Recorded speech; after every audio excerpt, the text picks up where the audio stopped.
Sapagkat ibig ng Diyos, lahat ng tao ay maligtas, di ba? Opo. So, merong ililigtas ang Diyos sa pamamagitan ng awa. Tama? Tama po.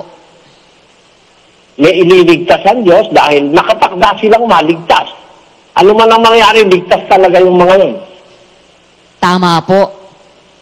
Sino ba yun, Sister Luz? Yung pong mga bata at yung mga kapareho ng mga bata. Ayan. Mga nakatakdang maligtas yan, kapatid na Luz. Alam mo pa ba kung sino yung nakatakdang maligtas? Sino pa po ba bukod sa kanila? Basahin mo yung Jeremias 1:5. Bago kita inanyuan sa tiyan, ay nakilala kita. At bago ka lumabas sa bahay bata, ay pinapaging banal kita. Inihalal kitang propeta sa mga bansa. Kailan nag-umpisang banal si Jeremias? Bago pa po siya lumabas sa bahay bata. Nakatakda bang maligtas si Jeremias o hindi? Nakatakda po. 1:15. 1:15.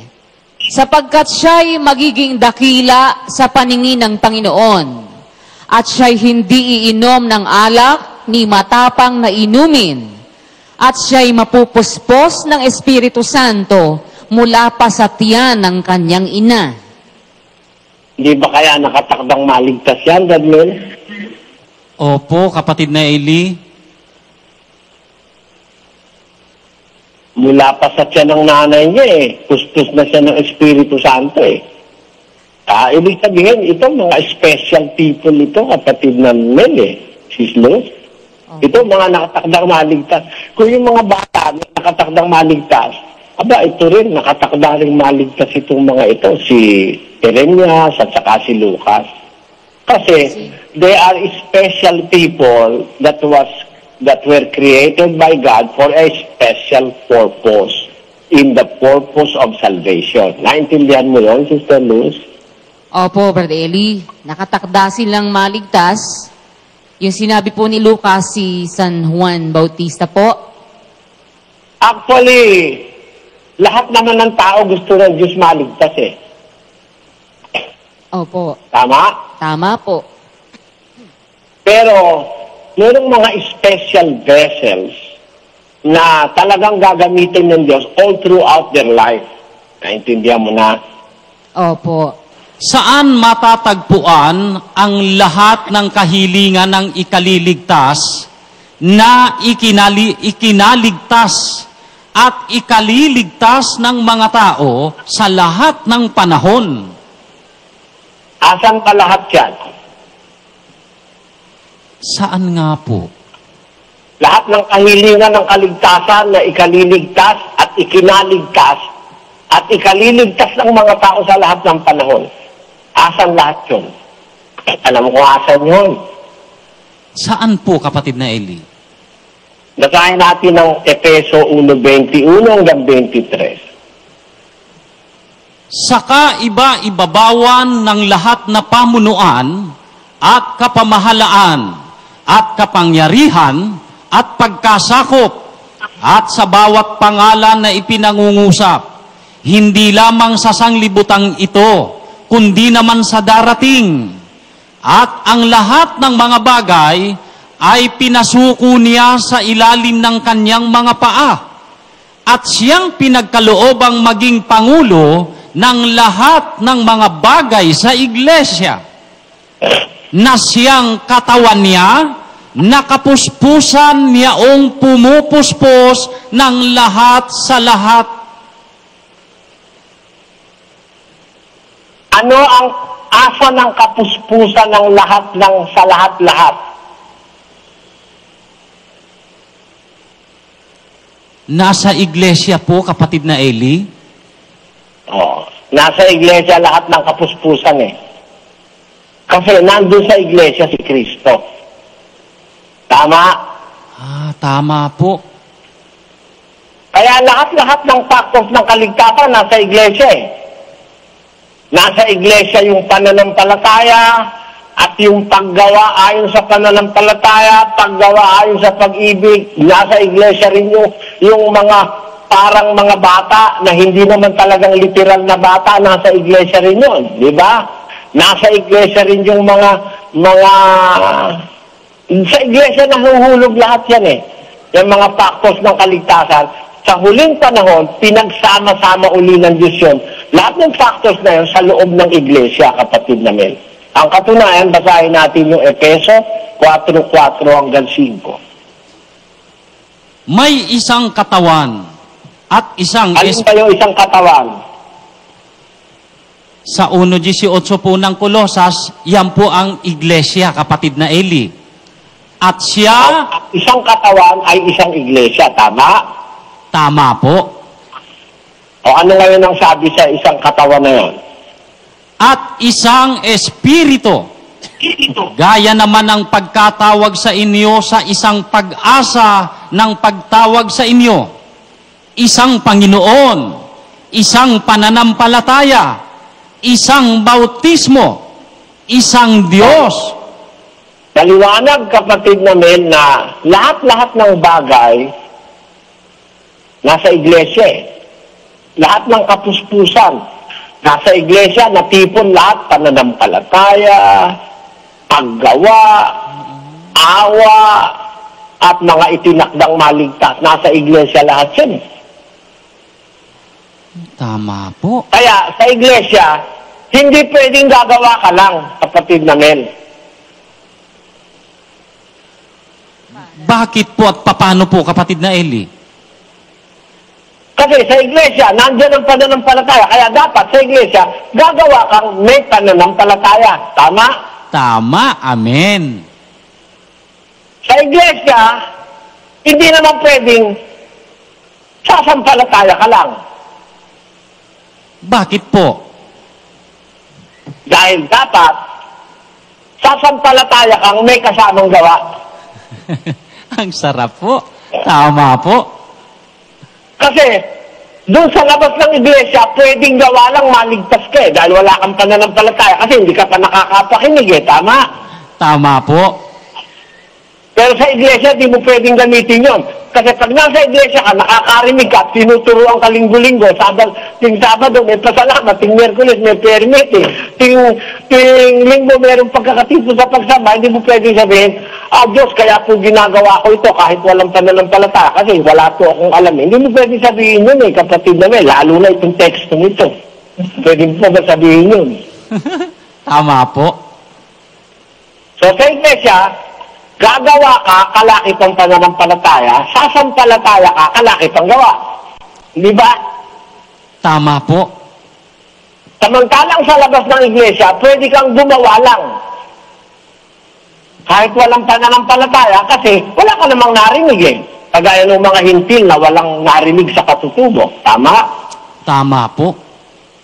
Sa labas ng iglesia, pwede namang sumampalataya ka lang at wala ka nang gawin. Kasi wala ka ng panahong gumawa, kagaya naman ng magnanakaw sa krus. Tama po. Sa labas ng iglesia, pwedeng kaawaan ka lang ng Diyos dahil sa awa, maligtas kahit wala sa iglesia, maliligtas ka sa awa, kasi gumagamit ang Diyos ng awa, kagaya ni Lazaro. Tama? Tama po. Ayun. Pero sa loob ng iglesia, pag samasamahin mo lahat yun, nandito na yun. Pananampalatayang may gawa, gawang may pananampalataya, awa ng Diyos, at saka yung mga itinakdang maligtas nasa loob ng iglesia lahat yan. Nakuha mo yung punto ko, kapatid namin.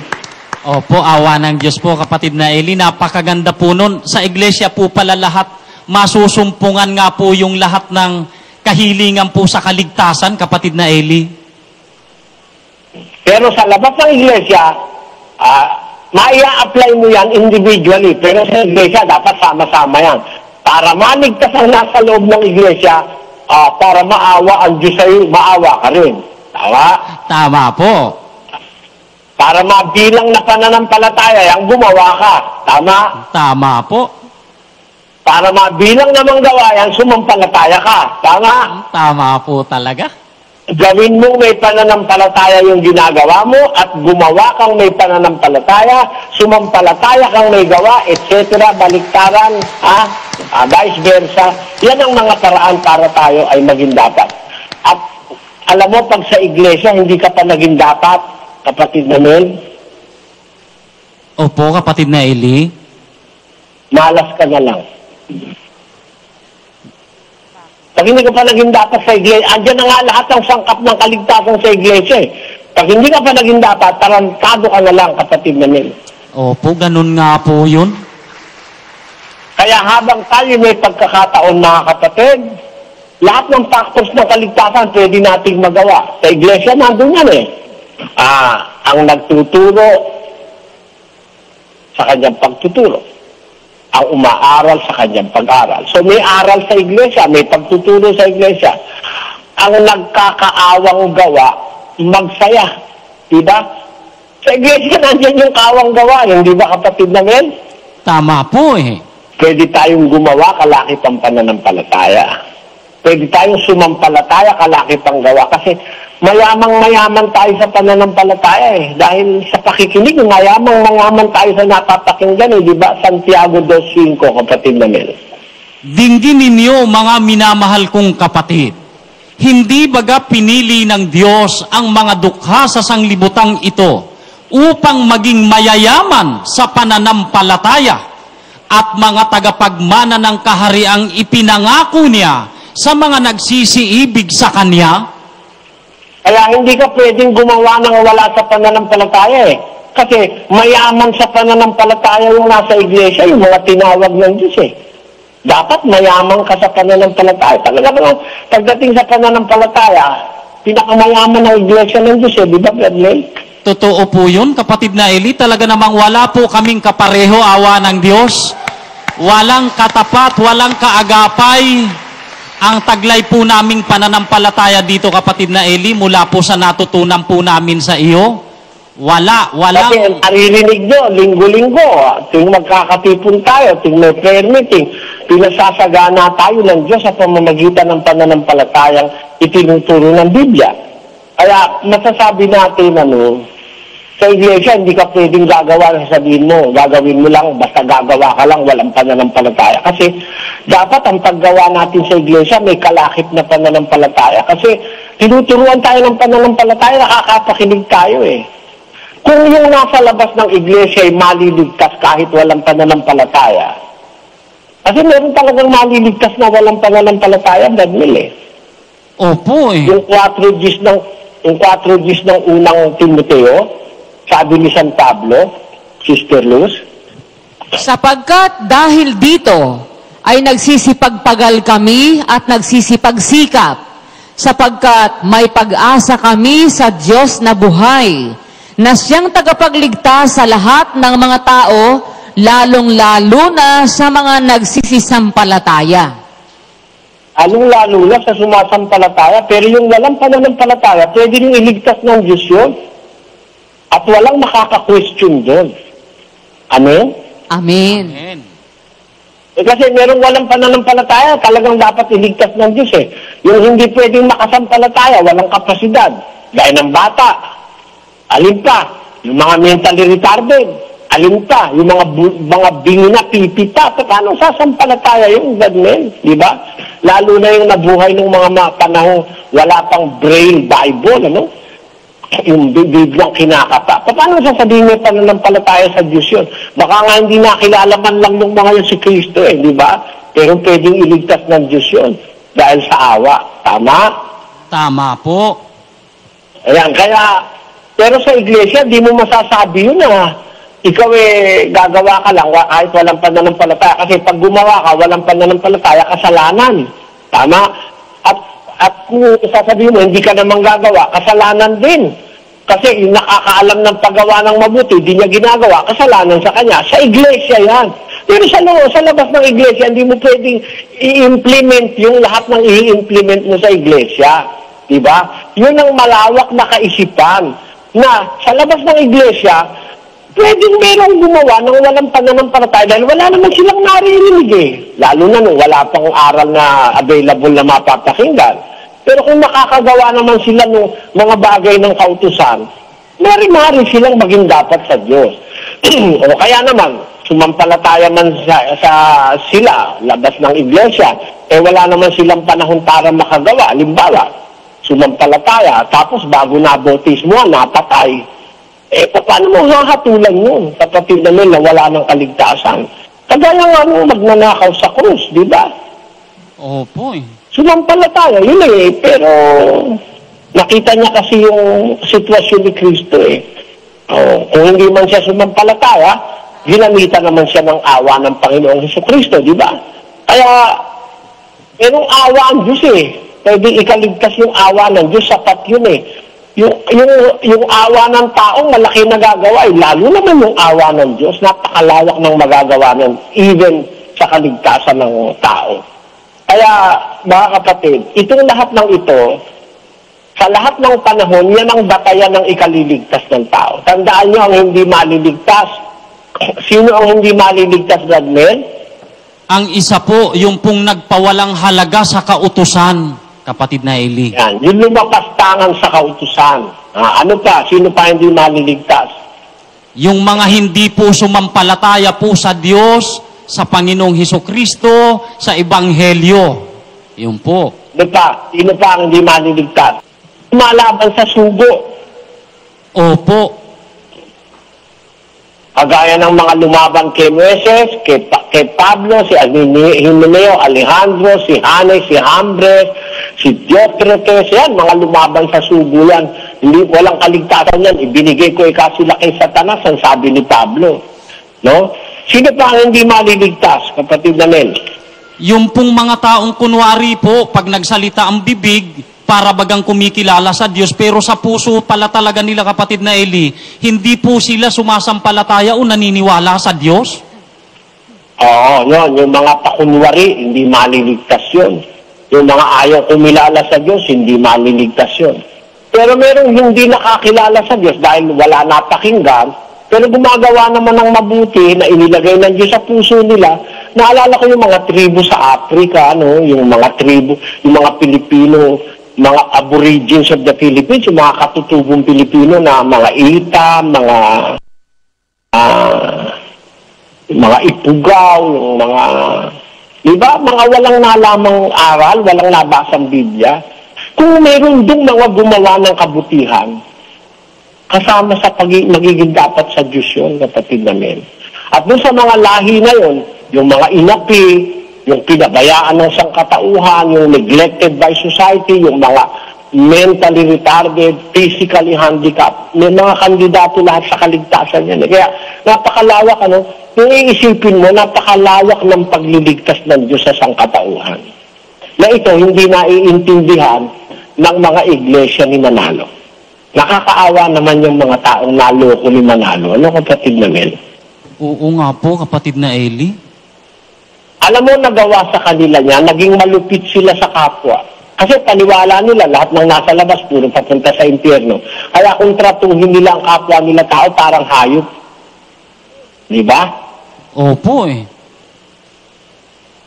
Kasi makahayop sila hayop din sila Para bang yung nangyari sa Israel nung araw, kung paniwala nila, sila lang ang sa Diyos, malupit sila sa hindi nila kalahi Ganun yung ibang mga tao sa Israel nung dumating yung panahon, naunawa ni San Pedro yung kalooban ng Diyos. Ang sabi ni Pedro, natatalastas ko pala. Ang Diyos hindi pala nagtatangi ng tao.